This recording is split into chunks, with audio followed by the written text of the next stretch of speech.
নামাজের ইমামতি আমাকেই করতে হবে। আমি হলাম মুসলমান জাতির পিতা, ঠিক না বেঠিক?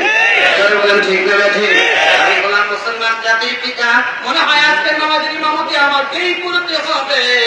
আবার মুসা আলাইহিস সালাম মনে মনে চিন্তা করেন, আল্লাহ তাআলা আমাকে কালিমুল্লাহ উপাধি দিয়ে দিয়েছেন, বলেন না সুবহানাল্লাহ। হুজুর শেষ দিন না না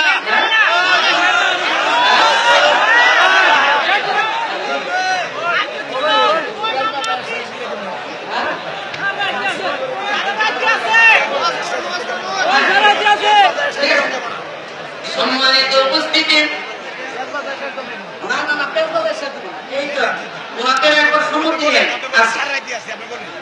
সম্মানিত উপস্থিতি, আল্লাহ নবী মুসা আলাইহিস সালাতু ওয়াস সালাম খুব পাহাড়ে যায় আল্লাহর সাথে কথা বলতেন, বলেন না সুবহানাল্লাহ। একদিন মুসা আলাইহিস সালাতু ওয়াস সালাম আল্লাহ তাআলাকে বলতেছে, আল্লাহ আমি তোমার সাথে গল্প করব, আল্লাহ আমি তোমার সাথে কথা বলবো। আল্লাহ কয়, মুসা রে, নবী মুসা আমার সাথে তুমি গল্প করতে চাও, তাহলে গল্প করো, তুমি আগে বলবো না আমি আগে বলবো?